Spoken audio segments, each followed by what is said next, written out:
That live chat. We'll give everybody a second to get their notifications and get on with us, and we will get rolling into the chat here in 20 or 30 seconds.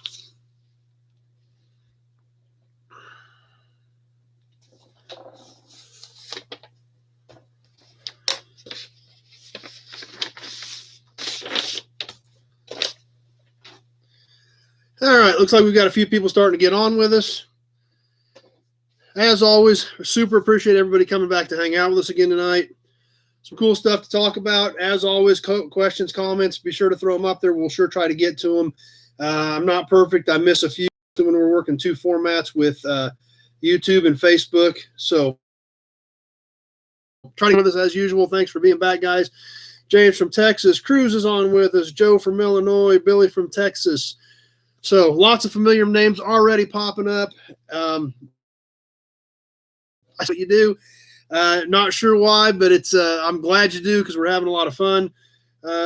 Randy from Michigan, my buddy Robert's on, Chris from Ohio's on. Great group already jumping on with us.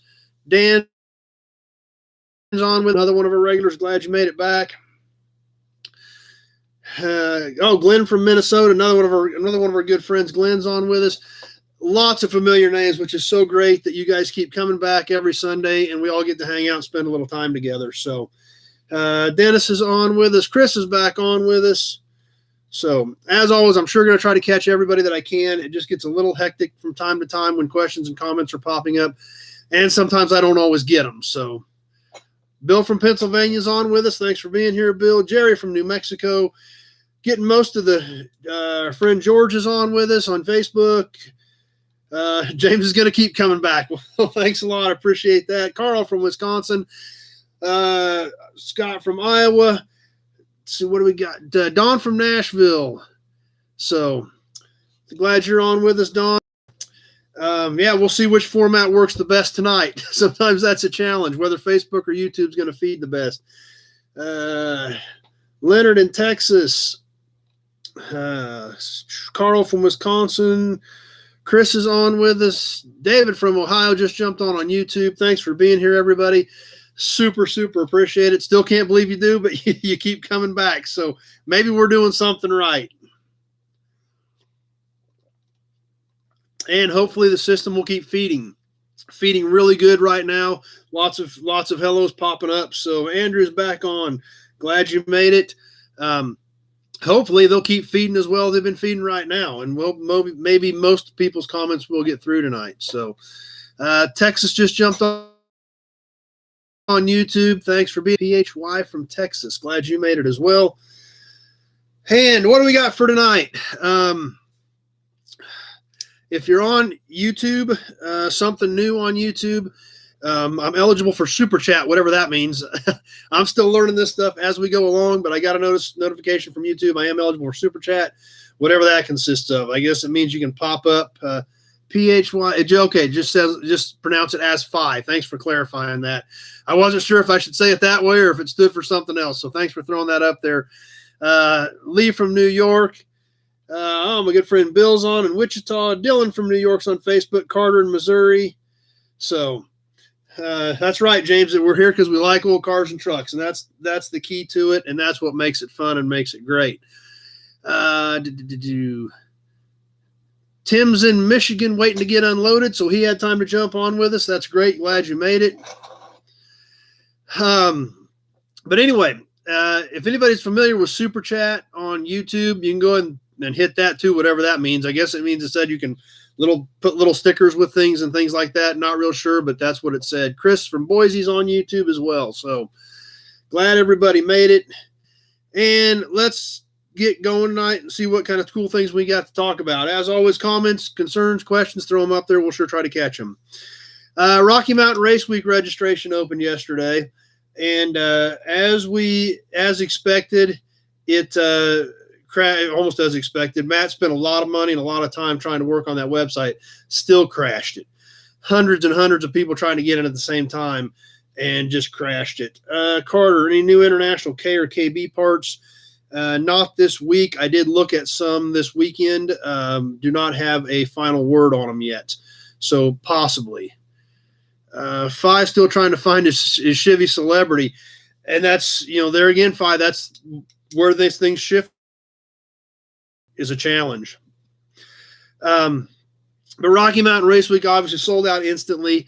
There were 113 slots left after they call them the Pioneers, the ones that ran the year before, got registered. And so it was kind of a mess trying to get everything sorted out. Matt and June do have it sorted out. Everybody that is in has been notified. There is a wait list if you want to race. However, if you want to do road week, all you got to do is sign up and bring your stuff. And crowd. The only thing you can't do is go down the track. You drive with everybody. You get the same stickers. You get the T-shirts. You get entrance into every track. It's just like a miniature version of Power Tour. Well, I say miniature version.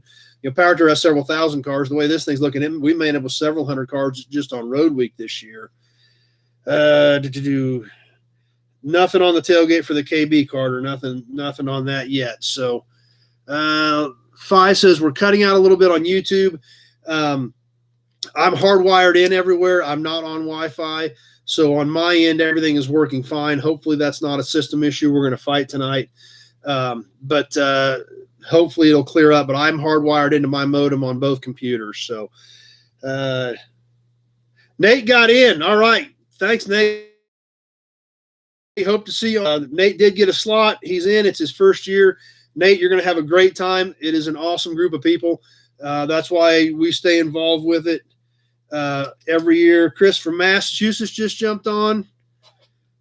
Kevin jumped on with us on Facebook. Thanks for being here, Kevin. But yeah, Nate, it's going to be exciting. Like we've talked about before, and obviously I'm a big fan of Race Week.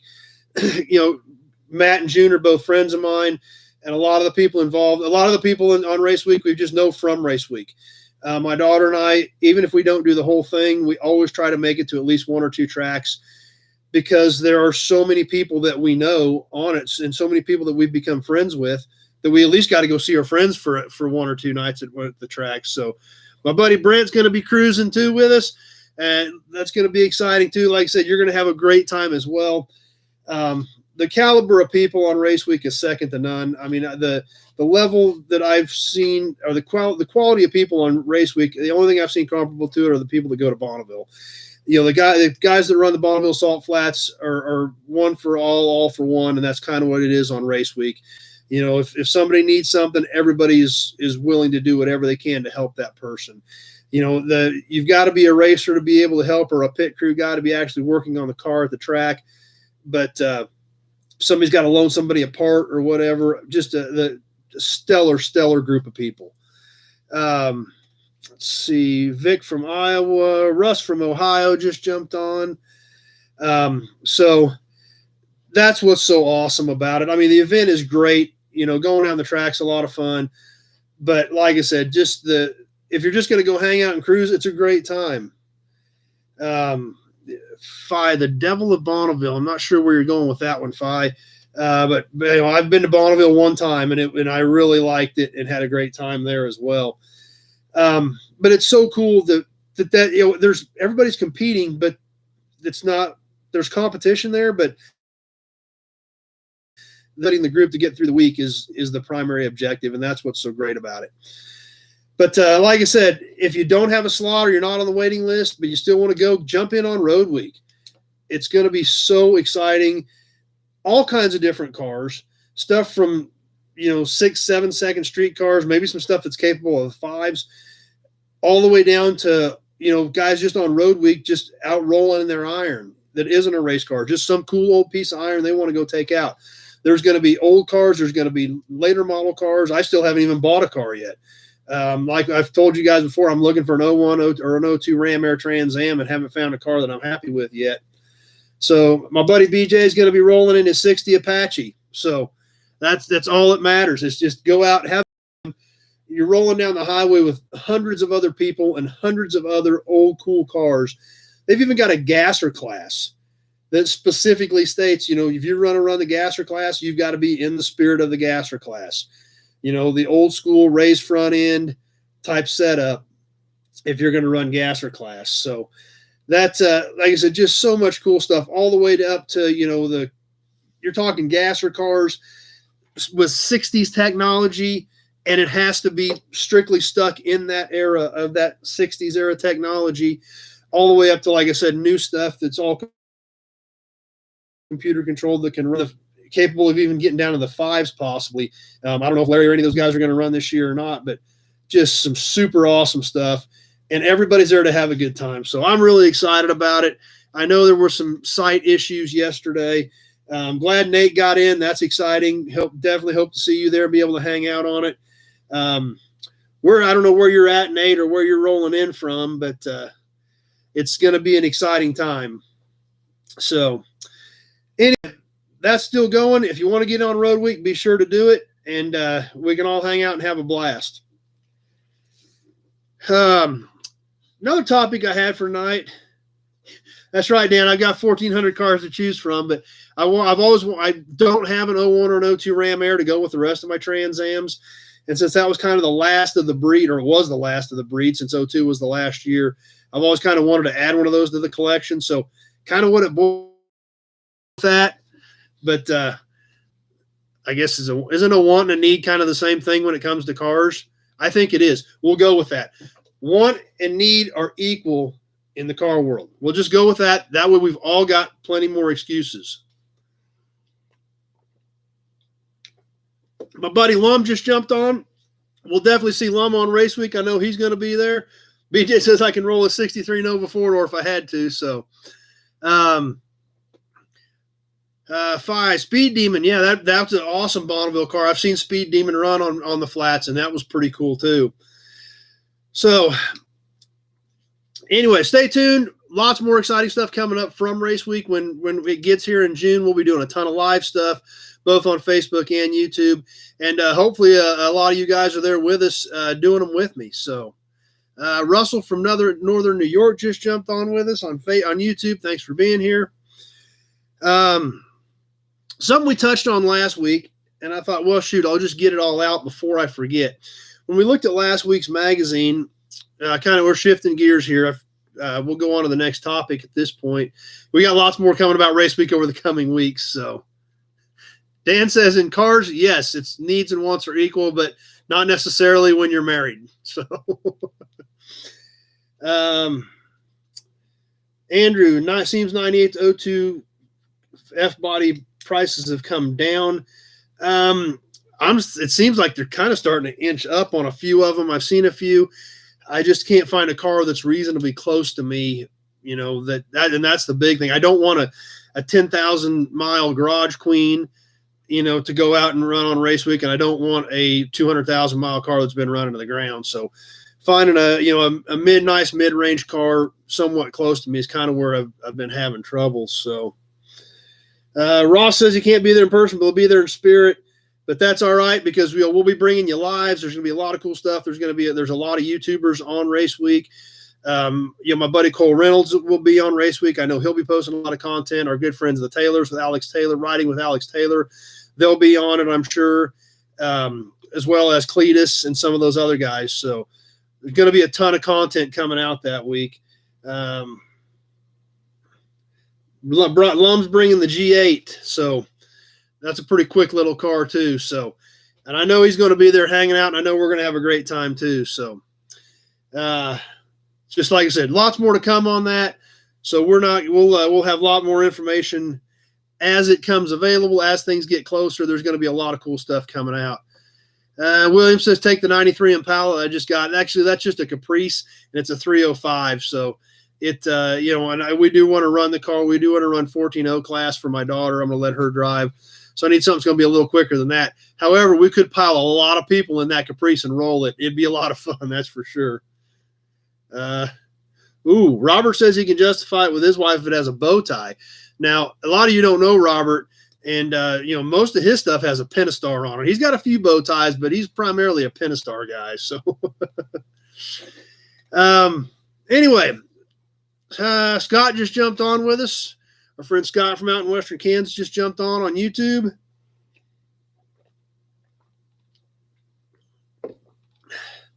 But last week when we did the magazine article, the magazine, there was an article on the 426 Super Stock Mopars. And we touched on that, looked at some of the cool pictures because that was, I think, a late 62 magazine where these 426 wedges were just becoming available to the public. Nobody knew a lot about them. It was probably one of the first magazine articles out there that they did on them. And I told you guys I had some kind of cool information on those. So I drug that out and we figured we'd work it into tonight's chat as one of our topics to go over. And here's what I've got. These are all dealer-only bulletins related to the Superstock program. And we'll touch on some of these. I've got 6 or 8 of them here. We'll look at them real quick. I'll read some of the cool points to you. Classic Ride Society just jumped on with us.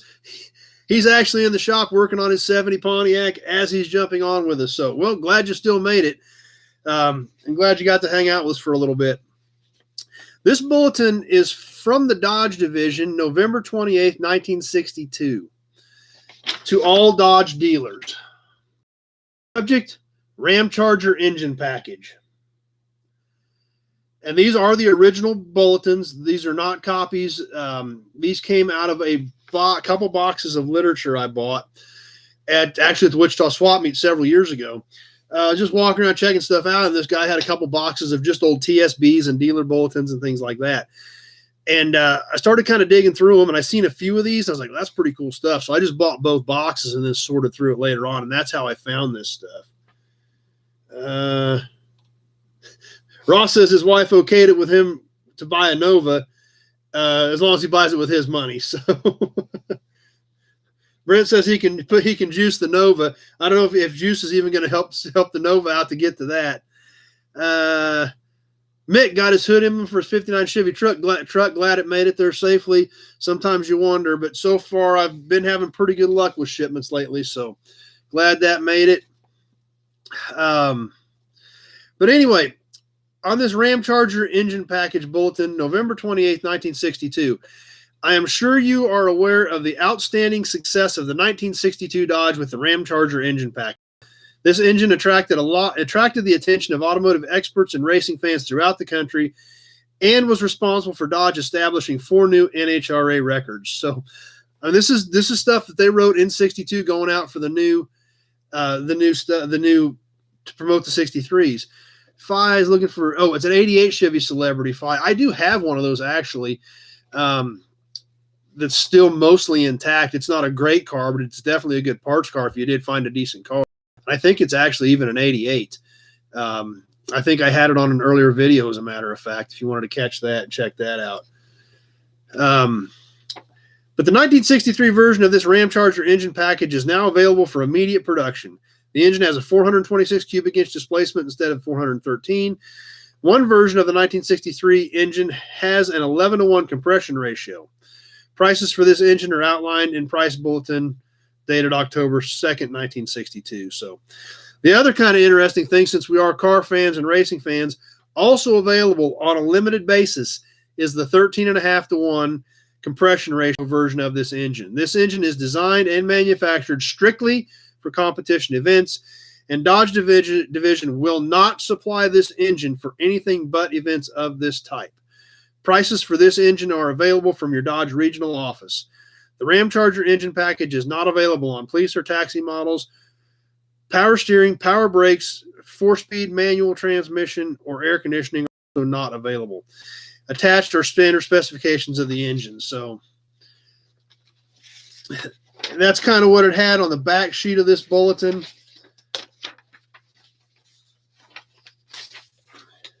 And there it gives us a breakdown of all the stuff as how they came.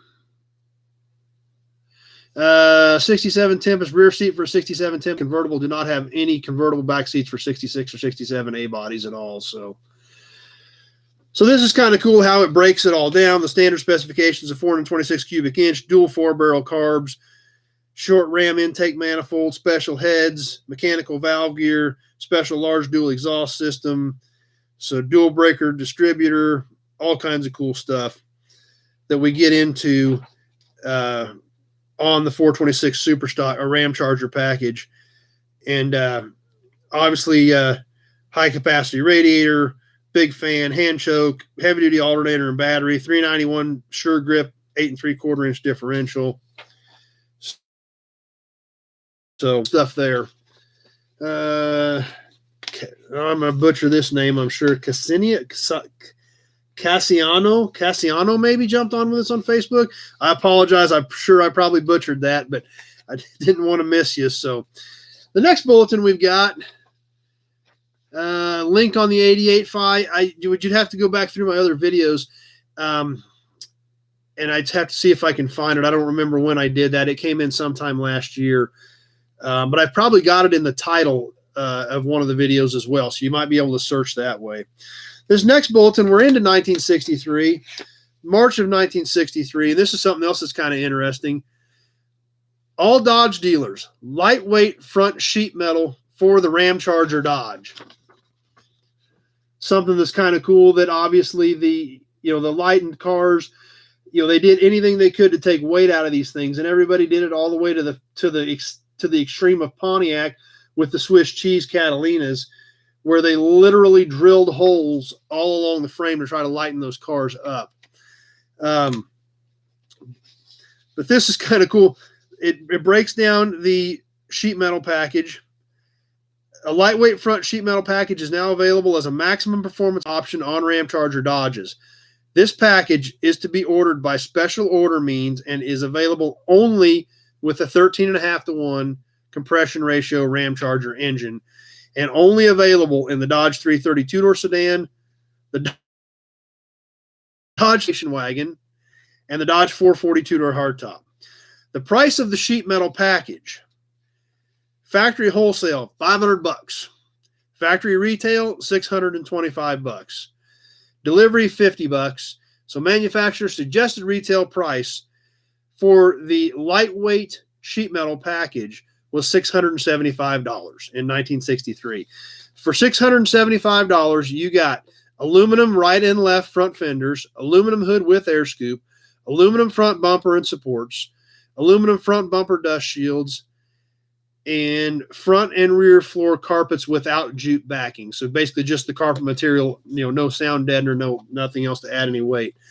So seems like a bargain basement price today, but back then, most people were making $1.50 an hour or so. So $675 was a pretty good chunk of change. So kind of cool to look back, just like when we get into as we do magazines every week, to see the differences in time as to what it was and what it is today.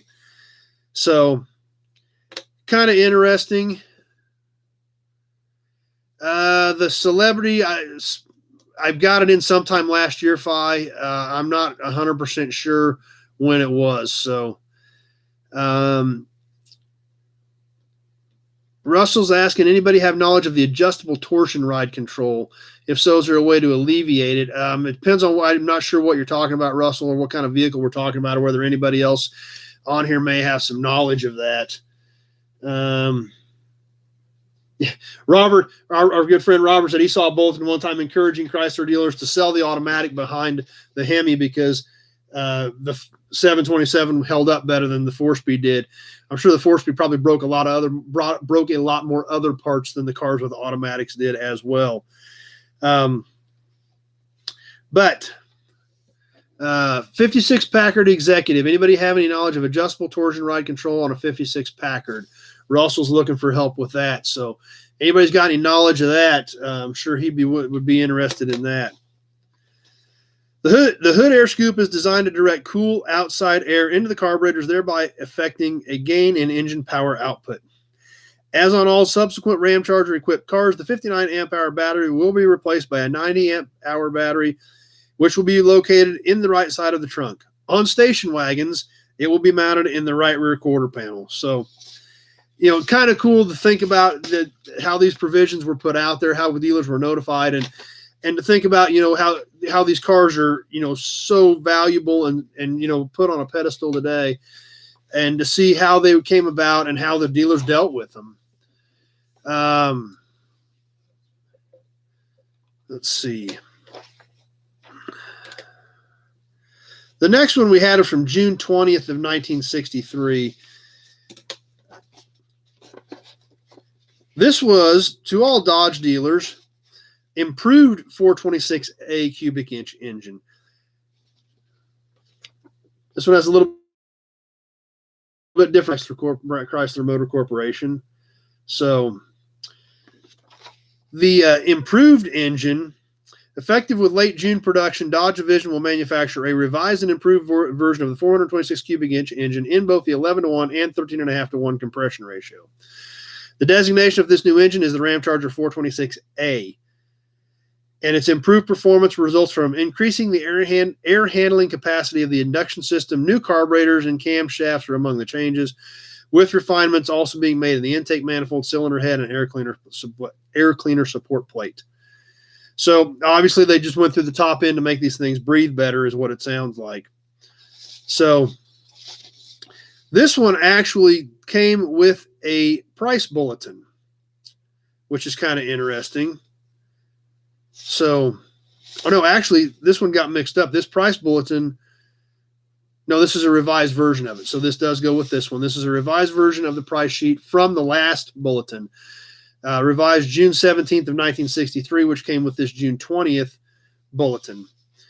The Ramcharger engine package, if you had a 11:1 compression 426A package with a manual transmission, factory wholesale price was $428.65. Factory retail $535.90, with a $42.90 distribution and handling charge for a manufacturer suggested retail price of $578.80. You know, you would think about what it costs to build an engine today, and you look back at these prices, and it's, you know, it's crazy to think about. And then you look at the level of, or the status that these cars have achieved and what these cars are worth, and you think back, you know, there was a $500 option at the time. The automatic was a little higher. They were, the automatic, there were two packages with the manual transmission. One was $507 plus the aforementioned one at $578. The automatic setups, one retailed for $577.60, the other retailed for $648.80. So it's almost kind of crazy to think about. If you wanted a 13.5:1 compression, the strictly competition model, it did not even release that price. Price available on special inquiry from the distribution department. However, and this is something kind of different that stands out, one other factory option specifically listed on this engine sheet, and I don't know why it was specifically listed with the engines. Available factory installed tire option with the Ramcharger 426A. For a additional cost of $33.35, you could get 7.5 by 14 white sidewall rayon tires added to your super stock Mopar. So kind of crazy to think about. But, there it is. Kind of gives the breakdown with the pricing. Kind of cool. Not getting comments feeding either way. I don't know if we're just all kind of hanging out and checking out the bulletins, but or if something's kind of locked up. So if I just jumped in there, he liked it. He thought it was cool. John just jumped on with Facebook, so there they went. They both just popped back up and started moving again. So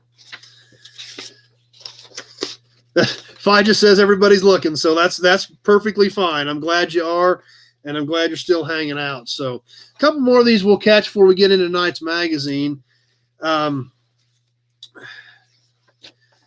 The next one, October 3rd, 1963. Now we're getting into the 64 super stocks on the 426 Ramcharger engines. Once again, in 64, two different options available. And however, the higher compression engine is restricted to two body models, two-door hardtop and a two-door sedan. So the station wagon was out in 64. Yeah, like Dan says, those tires would last about 2 shifts. That's probably about right with that kind of power.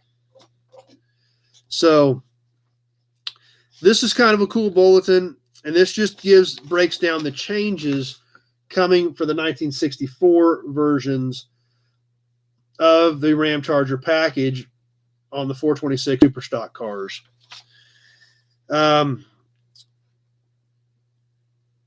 When the 12.5 to 1 compression, they did change to 12.5 to 1 instead of 13.5 to 1 is ordered, it will include the lightweight package instead of being a separate option of the hood with scoop, fenders, bumpers, and no undercoating.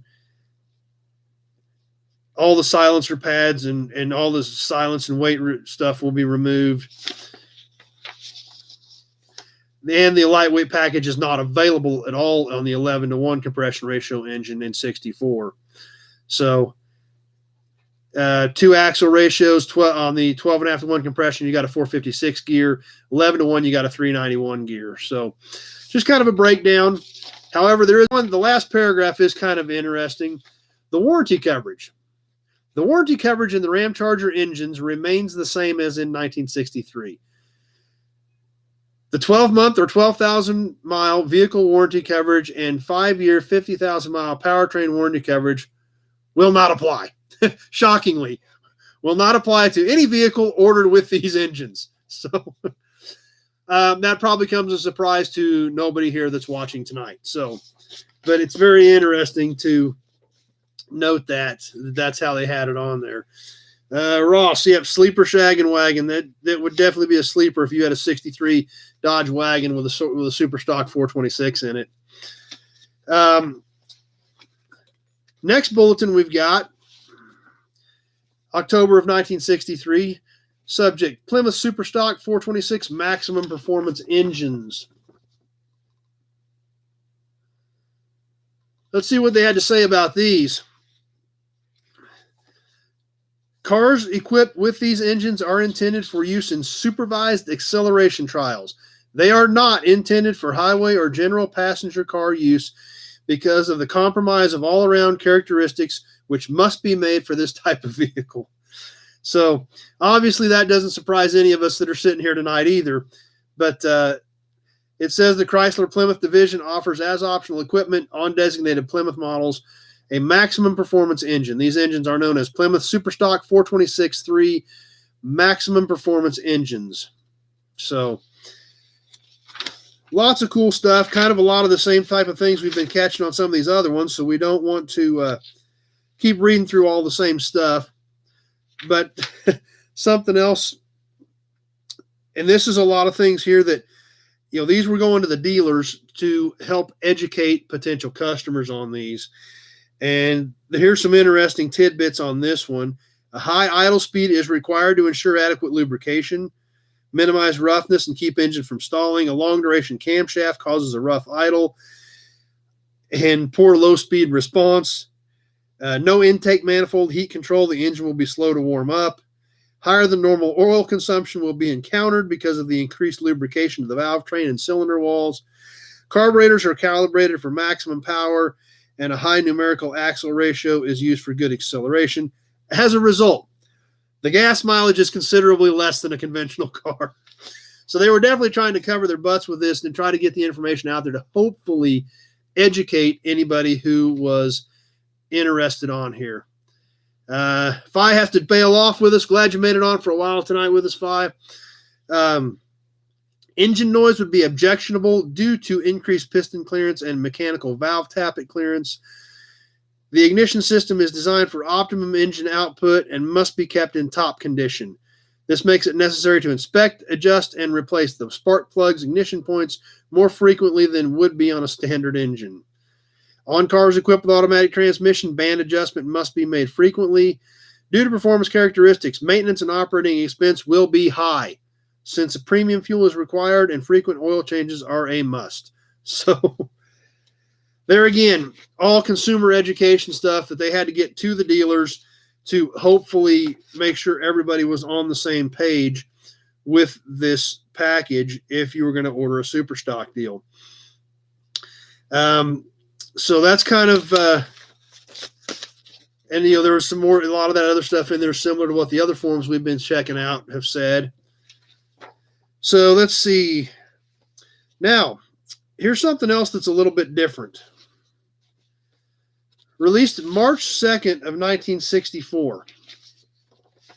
Subject: to all Plymouth dealers, Super Commando hemispherical head engine. So I think we all know where this one's headed. The introduction of the Gen 2 Hemi. Attached is the price bulletin covering the new Super Commando engine designed for drag strip competition. This is the dual carburetor drag version of the sensational Super Commando hemispherical head engine, which powered Plymouth to a 1-2-3 sweep of Daytona. So this is the, kind of the very beginning of the Hemi being available to the general public and being able to actually order one. So that's kind of neat stuff too, to see, March 2nd of 64, when they're getting ready to release what is now an iconic engine, really. And almost, we see them at auctions today. We see them command ridiculous, crazy prices, and they're a legend, for what they accomplish. So kind of neat there to see some of that stuff as well, to get in, leading up to the program as they put the information out. And it's kind of funny to look back today in today's world and look at the warnings and how they handle a lot of that stuff and how they put that information out and how they worded it. And, no warranties. We're not going to do anything for you. It's going to be expensive. It's going to be noisy. It's going to be difficult to maintain. They had to put all that out there to begin with.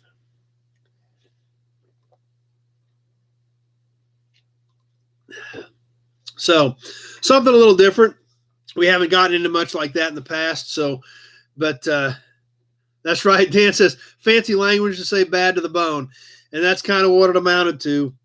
But it's kind of cool to look back today and see how it was handled, just like the magazines, just like we're going to get into the next magazine here in just a minute, on how they did it, how they promoted it, and things like that. So anyway, hope you guys enjoyed that. Like I said, I had a few others, but a lot of it was kind of got repetitive. So just wanted to hit the high points, just because it's cool to look back in time, so to speak, and see what they had and what they did. So let's get rolling into tonight's magazine and see what kind of cool stuff we got to check out in there.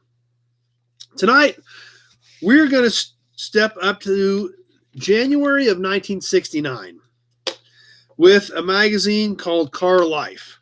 The cover is Explosion in Budget Supercars. It's got a Dart, a Fairlane, and a Roadrunner on the front cover. So let's check this out. I made a few notes about some cool stuff that I noticed in it and see what kind of cool stuff we've got to check out in here. The first article that really stood out to me is something that doesn't get a lot of attention. It gets a little bit of attention, but not near to the extent of what it was at the time. Obviously, with the muscle car era was huge. Everybody thinks of GTOs, Chevelles, Camaros, Mustangs, Shelbys, Cudas, Challengers, things like that.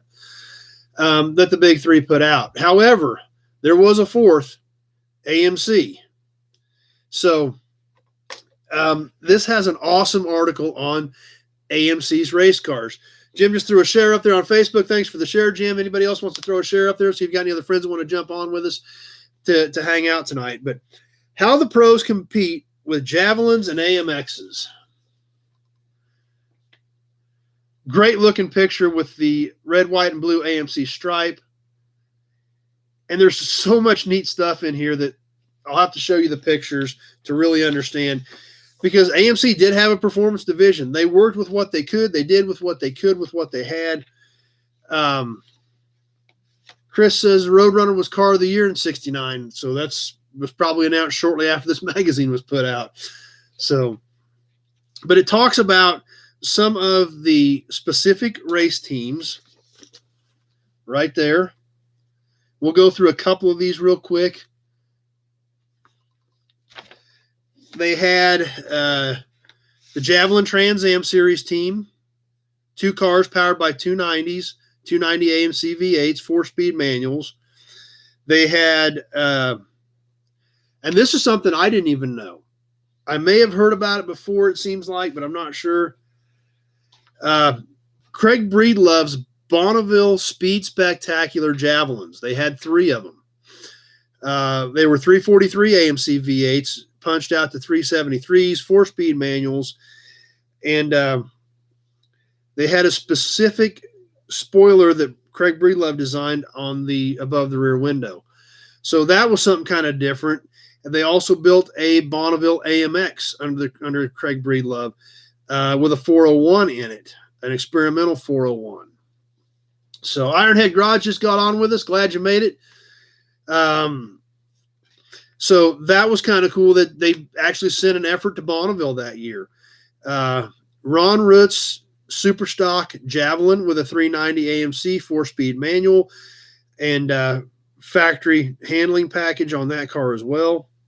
Rear fender wells enlarged for tire clearance. Dave Kempton's Super Stock AMX with a 390. And they even had a slalom Javelin. So, I mean, they obviously didn't achieve the notoriety or the success of the big three, but they were out there playing ball with them. This picture here, we'll flip it around here and hopefully everybody can get a good look at it. It's pretty cool. It's got the Bonneville Javelins, the Breedlove Bonneville Javelins in this picture, plus a couple of AMC funny cars, which is really cool. Javelin funny car and a Rebel funny car. So Tim from Washington's on with us. Glad you made it too, Tim. So I'll hold this up here for a second. Hopefully everybody can get a good look at it. But, I mean, it was a full-out effort for a small company to try to be out there competing and playing with the big boys. They were sure trying to make things happen. Drag cars, speed cars. It's pretty neat to see that, that they were out there doing what they could. They didn't have the budget that these other teams did, but they sure did what they could to try to be competitive. They obviously recognized the importance of motorsports at that time and knew they had to be in, so they did what they could. Our friend Kevin likes Javelins as well. They are neat cars. And I'll try to get some more of these pictures up here. There's a couple of pictures here that you definitely do not see associated with an AMC article very often. So that's why I want to definitely show it to you so you guys can hopefully get a good look at it. There's a picture of the Bonneville Javelins loaded and ready to go. And there's the picture next to it. AMX preparation was still underway at this point. Engine builder Jim Ward puts final touches on the Supercharged Amx engine. And it's got a big picture of him working on an AMC with a big blower on it. That is really different that you don't see very often tied to an AMC article. And right there we see little quads on them even. So these were, Jim says, isn't AMC part of Chrysler? AMC was bought by Chrysler in the late 80s, I believe around 87. Obviously, they primarily bought Chrysler to get Jeep. At the time, they had basically Eagle and Jeep. They were making the Eagle Vision car. They were just ramping up to make the Eagle Vision cars. But obviously, Chrysler bought it to get Jeep. They made Eagles up until 97 on the LH platform. They made the Eagle Vision. When the new LH platform came out in 98, there was no more Eagle and basically the end of AMC. And on a side note real quick, Kevin, Nash became AMC. I believe Nash was part of the conglomerate that formed AMC, or the companies that became the conglomerate that became AMC. On a side note, if you're on YouTube, you might check out the video. I've actually got an original artist's rendering of what was probably the last AMC vehicle ever drawn. I've got a hand-drawn artist sketch from Chrysler. It was sold when they did when they closed the Viper plant. They had an online auction where they sold a ton of memorabilia off. And it is of an Eagle that was drawn in about 95. And there were no more Eagles after 97. So it would have been the new, had Eagle continued in 98, it would have been the new LH platform-based Eagle, which never came together. So I've got a YouTube video on that. You might want to check that out too. Kind of a cool piece of memorabilia, and probably one of the last, if not the last, sketch ever drawn for an AMC car. So be sure to check that out on YouTube as well. Amelia says Australia's no longer making the Holden. Yeah, I think I heard that they had killed that as well. Ross, Eagle Vision equals a nightmare to work on. I never worked on many of them. I dealt with a lot of them when I was in warranty administration because I went into Chrysler in '97 in warranty administration. So I dealt with some of it there, but I never actually turned wrenches on them. So, but pretty cool. Something else you don't see a lot with the AMC is a few more pictures on the next page of the drag cars that were highlighted by AMC. But it's kind of neat to look back in today's world, and there again, these glimpses back in history of AMC, the little underdog who were out there trying to mix it up with the big boys. But they still understood the importance of motorsports and being out there with these performance-based cars. So even though they don't think about them a lot, they don't get the recognition they deserve. They made some really cool stuff. The SC Ramblers, they called the Hearst Scrambler, obviously the AMXs, the Machine, the Rebel Machine. AMC did some cool stuff.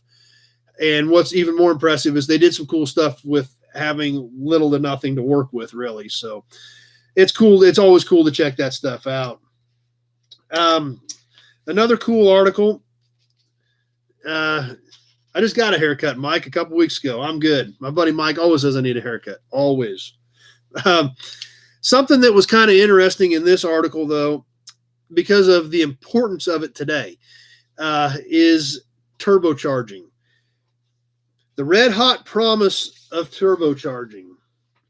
Obviously, we know today that turbos are almost a mainstay used on almost anything. I mean, there's not very many vehicles out there where there isn't some sort of a turbo option available. You even got them on pickups and things like that. And this article goes into a lot of the pros and cons of them. And obviously, anybody that is somewhat familiar with turbos knows that, especially on the carbureted versions of them, which is what they had back in the 60s, turbo lag was a big deal to get a little bit of boost built to try to start doing something. And I've always known that. I mean, my Turbo Regal was carbureted because it was the very first year that that Buick had a turbo available. And I think it was the first American car at that time to have a turbo available. Obviously, Oldsmobile had them, Corvair had them back in the 60s. They kind of fell out of fashion, and then Buick brought them back in 78. It was available on the Regal. But it was all, and obviously the Regal got all the notoriety as they became more popular in the 80s and all the way up to the Grand National, and then ultimately with the GNX. But in 1978, you could get a turbo V6 in a Regal, obviously. You could also get it in a LeSabre. You could also get it in a Century. So and those cars you never see.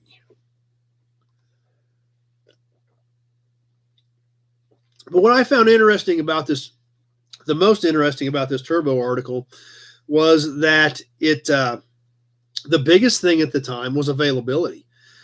And I had never really thought of it from that standpoint, but that would have been a big deal. Some diesels had them, but a lot of the diesel turbos back in that day, according to the article, were just too big to try to adapt, fit under the hood, plumb it, and make it work for a car. And the other option were the turbos for the Corvairs and the Oldsmobiles, which were never very popular, never caught on. There was never a ton of them out there. And so there again, just availability. Today you can get on eBay or anywhere else and order as many turbos as you want and in as many different sizes as you want and adapt them to about anything. But back in the late 60s, there just wasn't a lot of turbos out there. Obviously, in today's world with computers and fuel injection and electronic controls, the turbo lag thing is a thing of the past, and they can manipulate them and build boost and things like that. And they were a whole different animal. But it was kind of neat to look back to 1969 and look at the pros and cons of turbocharging then versus now, when it's so common that tons and tons of vehicles have them. And most people a lot of people probably don't even realize they have one, the way they're packaged in there and almost hidden in a lot of cars. But they work very well. And it's just cool to see the issues from then versus how they're used today. So that's why that article stood out to me more, on compared to some of these others. One more article we'll catch tonight is the cover article. And that was, like we talked about, the budget supercars. The budget supercars they featured in this article were like we had talked about earlier. They also threw the Super B in here, comparable to the Roadrunner. But it focused on the Roadrunner, the Fairlane Dodge Dart. And it did give some specs on them. The Fairlane Cobra that they tested was, let's see here, where am I at? It was a 428 Cobra jet, and it would run so many specs here. Let's see where I can get to the right page or the right spot of the specs here. It ran a 14.9 quarter, 428 4-speed, 68 Fairlane, ran a 14.9 quarter at 95 mile an hour. And like I said, these were budget cars. It was not a Trino. It was not a GT. It was not anything fancy. Took a basic Fairlane, ordered with a 428 Cobra jet. And it would run a 14.9 in the professional testing that's what they called it at the time. The next one they had was the Roadrunner, obviously. Just like we had talked about, the Roadrunner was a 383 car. And it ran a 1470 right at 100 miles an hour is what they got out of the Roadrunner with a 383 and a 4-speed. And obviously these are basic stripper cars. These, according to the information here, these were bench seat basic cars. The Dart was a swinger, and it was a 340 car. And it was right. And the crazy part about it was right in there in the same numbers. It ran a 1480 is what they got out of the swinger with a 340 and an automatic. So there again, budget supercars is where they were going with this article. So kind of different there again. We're looking back in time. We're looking at cars that today are very highly regarded and put on pedestals.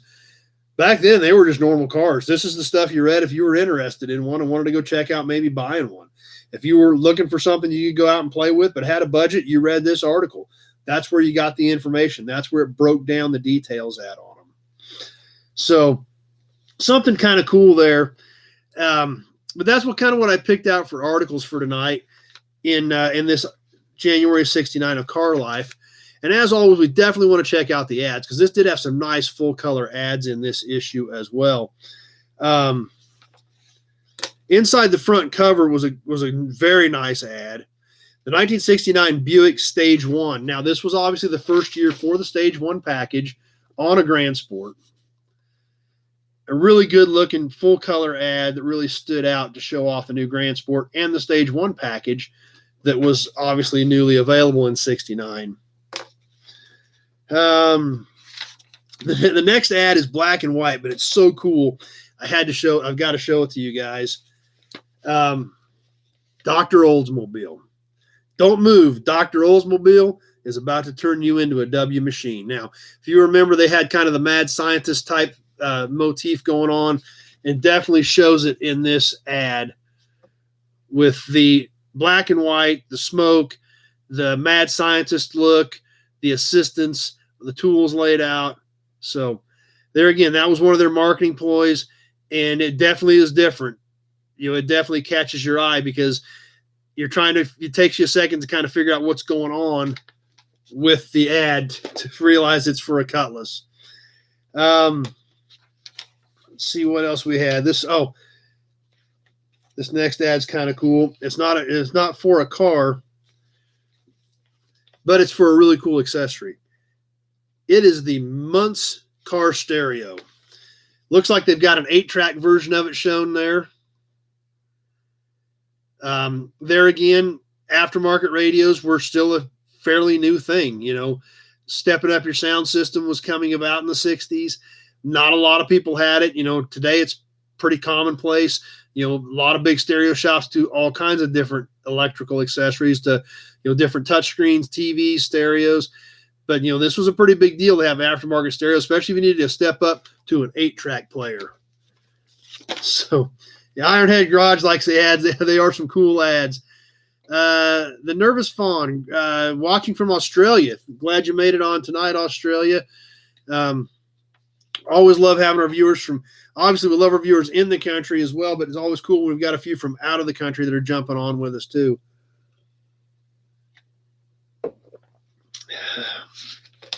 One more really cool full color ad in this one. Then we got a couple of neat classified ads to talk about. Then we will get into trivia and the new raffle and new inventory. So a few more things to catch. This is a good looking ad for the 1969 Corvette. With this one beautiful exception, there's no such thing as a true American sports car. Good looking action shot of the 69 Corvette Roadster rolling down the highway. Nice color ad. Definitely stood out. I don't have none of these ads had Miss Hurst in them, Ironhead Garage, not tonight. So I'll keep my eyes peeled. Maybe we'll find Lynn Devon in a few of these other ads. I'm sure that we'll grab a magazine one of these nights. It's going to have some more Hurst stuff in it. We've had some Hurst ads in the past, but nothing with Lynn Devon in it. So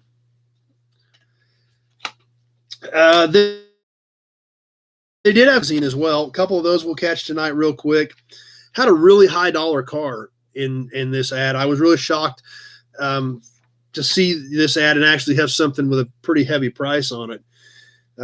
Like Scott says, the Cutlass was the businessman gentleman's muscle car. That's true. You know, the Cutlass and the Buick both still had a lot of grunt to them, but they were pretty nice cars. So, but in the classified section, the Auto Mart section is what they called it. 1938 Cadillac V16 convertible, original top and leather upholstery, equipped with a 49 dual hydromatic, 52. It had added 52 Mercury power steering, under 50,000 miles, perfect condition, $15,000. That was a ton of money in '69. But there again, it was a V16 Cadillac's a pretty heavy classic, so that was a super high dollar car in '69 for sure. Had a couple of other Cadillacs. They don't have a real big classified section in this one, but a couple other Cadillacs they did have listed. 57 Cadillac Eldorado Brougham. Those were the cars with the stainless steel roof, the four-door hardtops. Super neat cars, tons of weird accessories that came with them. I think those cars were like 10 G's in 57. When they were two or three or four times the cost of a normal car at the time. Very few were made. So extremely rare car, 37,000 actual miles, drive anywhere, very good condition. Oh, original cost, they said in the ad, the original cost in 1957 was $14,300 in 57.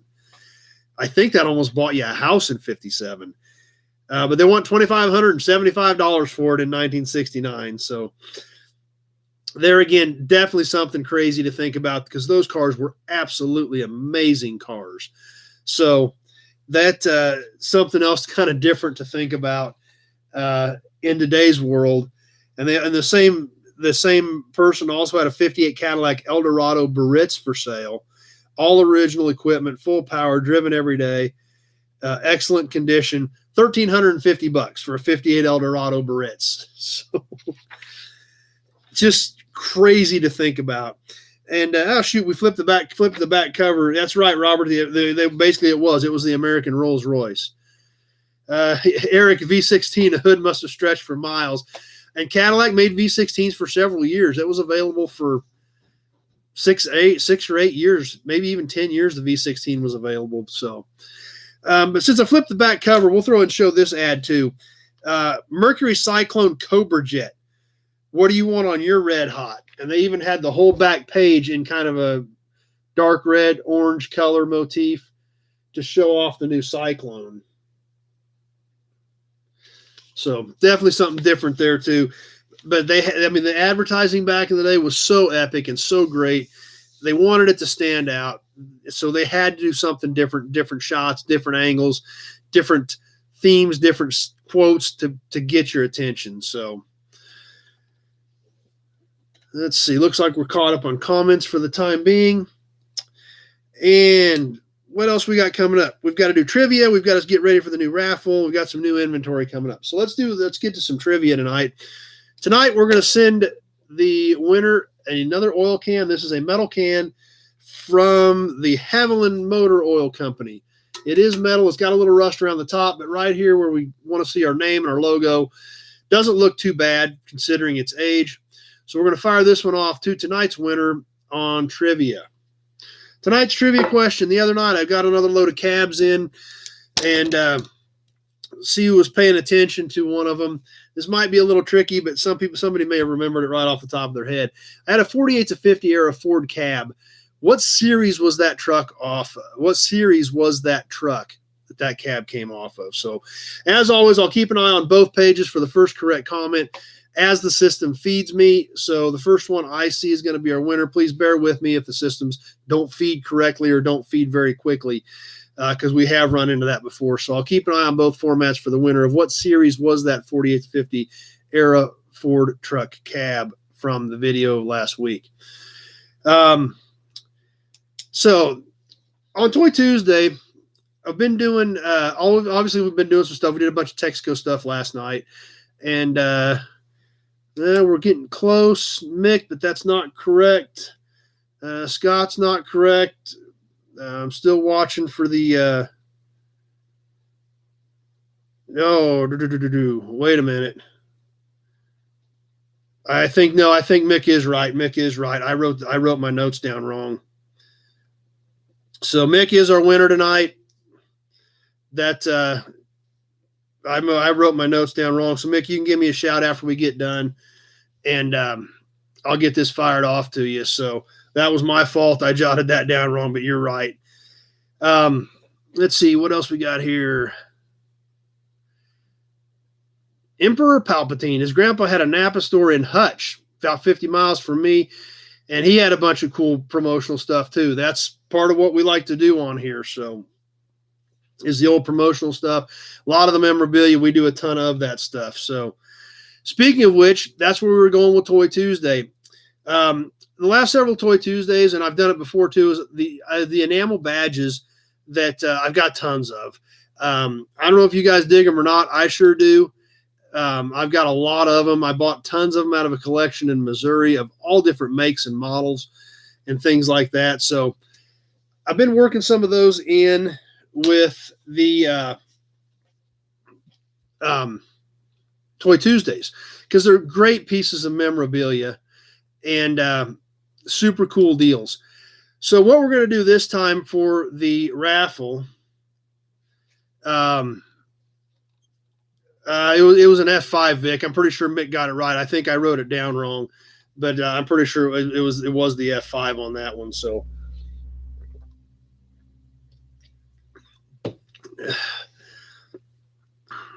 but I had 6 in my head, but I think it was the 5. So that was my mistake. But on the badges, like I said, we've got tons of cool ones, and I hope you guys like them. I love them because they're, again, of the story that they tell. Mailing address cruise. It's on both posts tonight. I did put the mailing address on both posts for anybody that does want to mail in chances to buy chances for the raffle.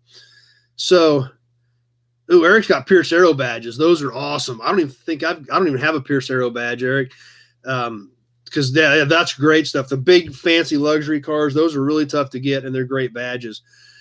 But what I decided to put together for a raffle for this month, and this is going to be for the month of March, is a collection of badges. Whether you've got badges or whether you like badges, we've got kind of a badge starter pack, so to speak, for the March raffle.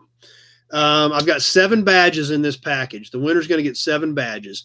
A couple of them are pretty rough, but some of them are pretty nice too. We've got kind of a mixture of kind of a starter pack of badges. So I don't know what you guys are going to think of it. I thought it was kind of cool, but it's stuff I dig. So I hope you guys like it.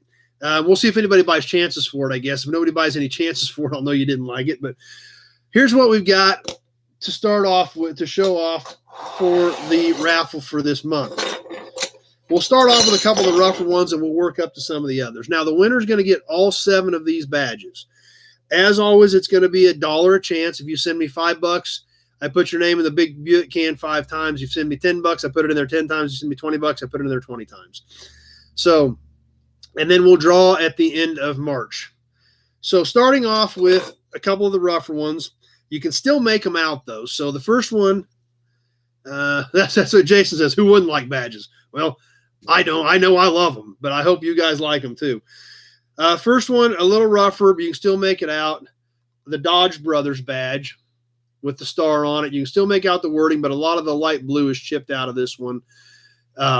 So this obviously not one of the more valuable badges, but there again, for a cool little collection, it's neat. It's a neat piece.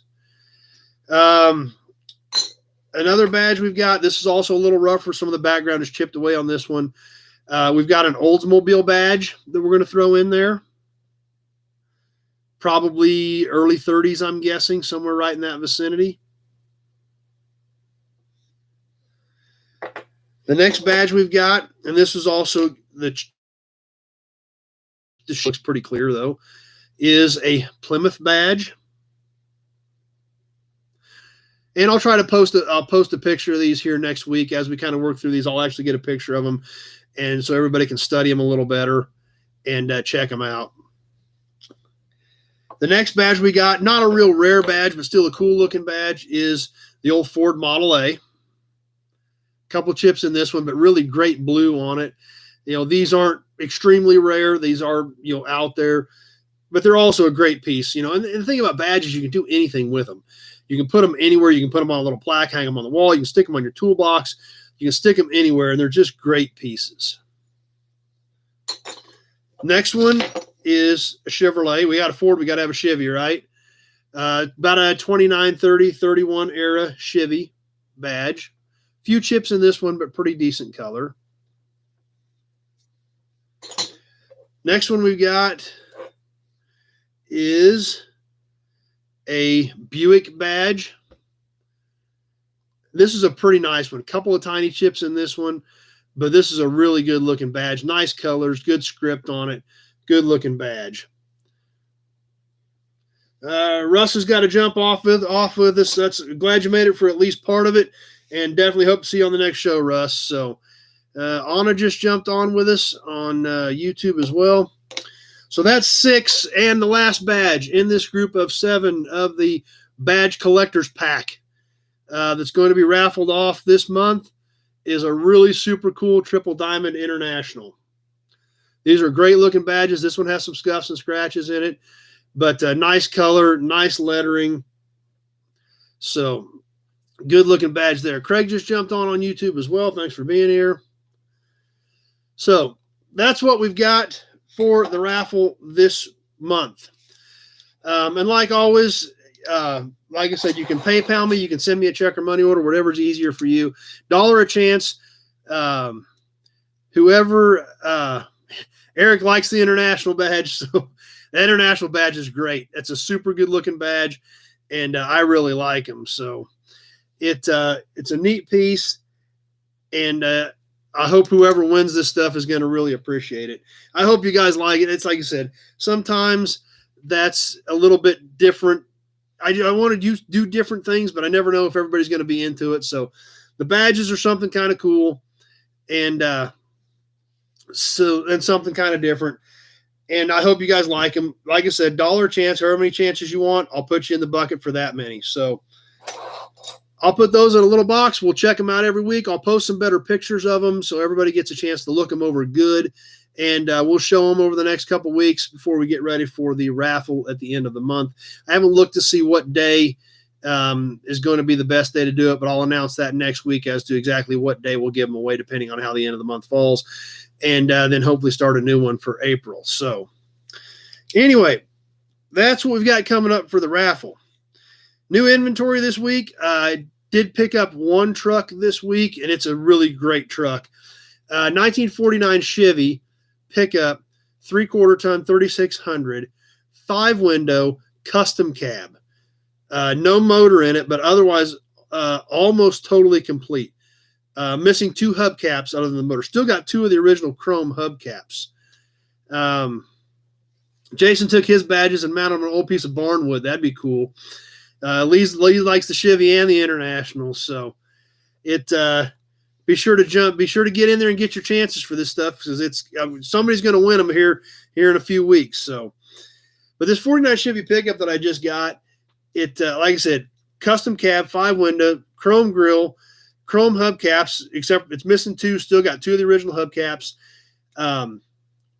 Chrome grille, chrome around the windows, chrome front bumper, and chrome rear bumper. Yeah, this truck still has the original rear bumper on it. Almost unheard of to find those with rear bumpers. I mean, most of those trucks never had them. It was an option. You just didn't automatically get a rear bumper back in the day. Most people bought them without them and made their own because they were workhorses. So this truck is going to make somebody an epic patina build. It's a great truck. I shot a quick video on it. Yeah, was it yesterday when I went and got it?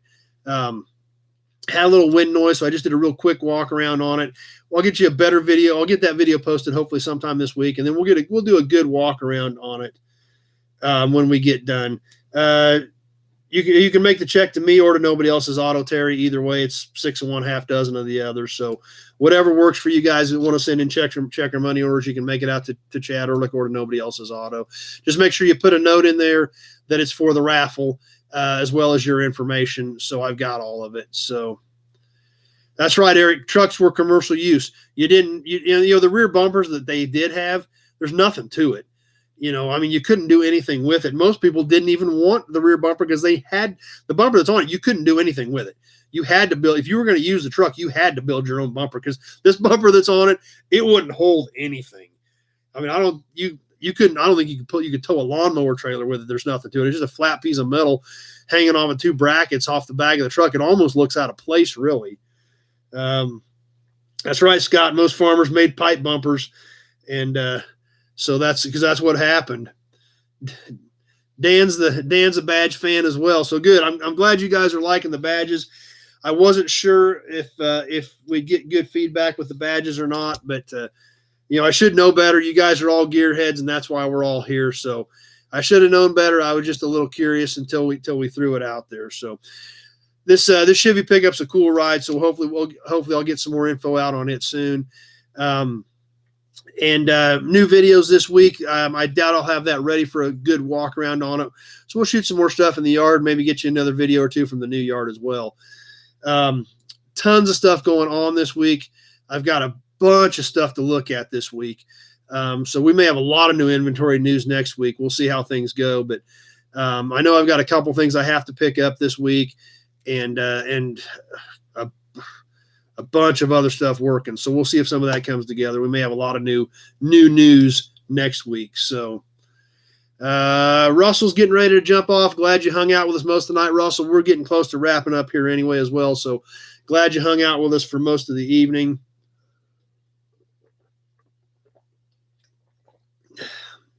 And that is pretty much about what I've got for tonight. So as always, anybody else got any questions or comments, go ahead and throw them up there. We'll sure try to catch them here as we get towards the end and get ready to wrap up.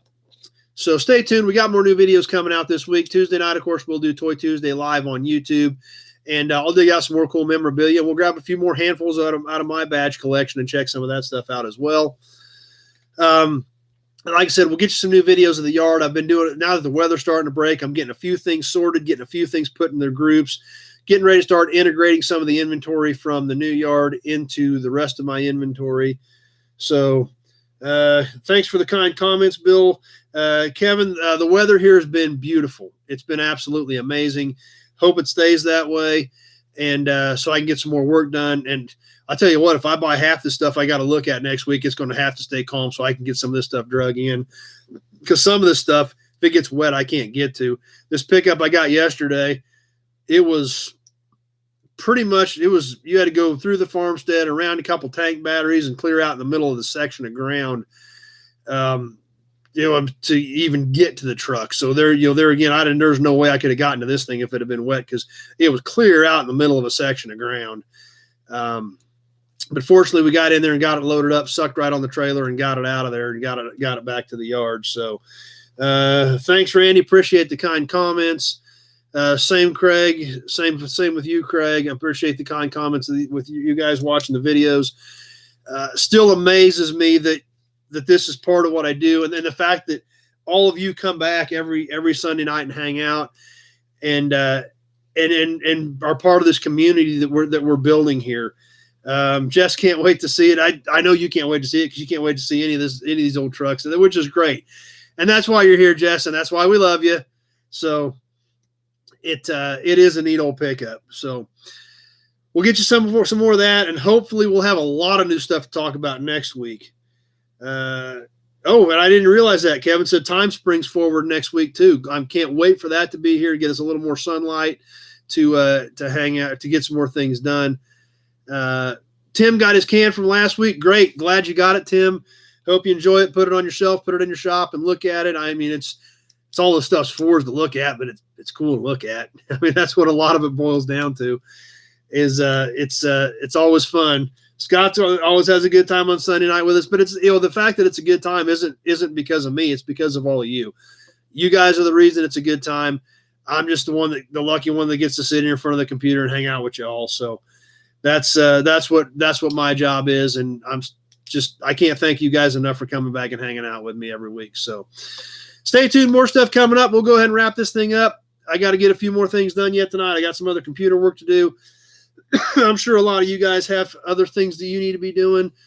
Eric's heading out. Glad you made it. Ironhead Garage. Yeah, love spring as well. Carl loves the badges. Hope you get in on the drawing. Glenn, great show tonight. Thanks for the kind comments. I mean, like I said, the outpouring and the support from you guys is amazing, and that's what makes me want to do it. And I try to do a good job for you guys. I really do. And it does take some time to prepare for this. I usually it's not uncommon to put an hour and a half to 2 hours into this thing. I usually start about 8:30 or 9 o'clock on Saturday night, and I'll work on it till 10 or 11 to try to have good content for you guys. So I hope I'm doing a good job. I'm glad you guys enjoy it.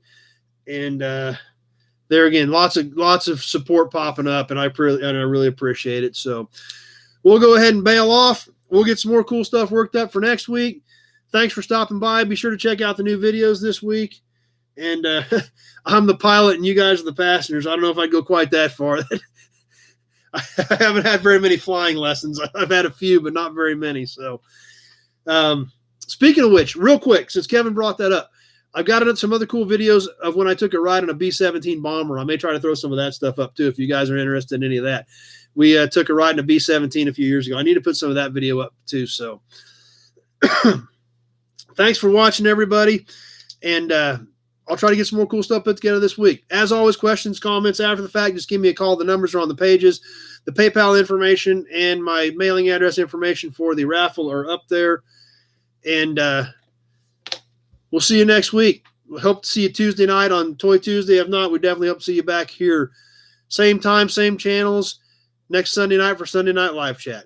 Thanks for watching, everybody. We'll see you then.